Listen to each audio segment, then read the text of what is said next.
Friends, దయ్యాలంటే భయం ఉన్న వాళ్ళు ఈ వీడియో స్కిప్ చేయండి. ఆంధ్రప్రదేశ్లో ఒక చిన్న రైల్వే స్టేషన్ ఉంటుంది. అయితే ఆ రైల్వే ట్రాక్ నుండి ట్రైన్ పోతుండగా ఎవరో అమ్మాయి ట్రైన్ పట్టాల మీద ఉరుకుతున్నట్టు కనిపిస్తుంది. ఒకరోజు రైల్వే స్టేషన్ లో ఉన్న సెక్యూరిటీ గార్డ్ ఏంటా అని తెలుసుకోవడానికి ట్రైన్ దిగెళ్ళాడు. ఆ రోజు కూడా ఆ అమ్మాయి అలాగే ఉరికింది. లైట్ ఆ అమ్మాయికి కొట్టి చూశాడు. ఆ దృశ్యాన్ని చూడగానే సెక్యూరిటీకి కాలు చేతులు ఆడడం లేదు. ఎందుకంటే ఆ అమ్మాయికి కాలు లేదు, అలాగే తల నుండి రక్తం కారడంతో సెక్యూరిటీ భయపడ్డాడు. మరుసటి నాడు మళ్ళీ అలాగే జరిగింది. ఇక లాభం లేదు, అది మనిషా దయ్యమా అని తెలుసుకోవడానికి రైల్వే సిబ్బందిని కలిశాడు.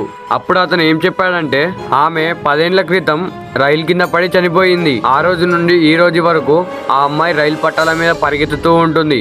ఎవరైనా ఆ అమ్మాయి దగ్గరికి వెళ్తే ఖచ్చితంగా బలి తీసుకుంటుంది అని చెప్పాడు. కానీ ఇక్కడ ట్విస్ట్ ఏంటంటే రైల్వే సిబ్బందిని కలిసిన సెక్యూరిటీ చనిపోయి 5 ఏళ్ళయింది.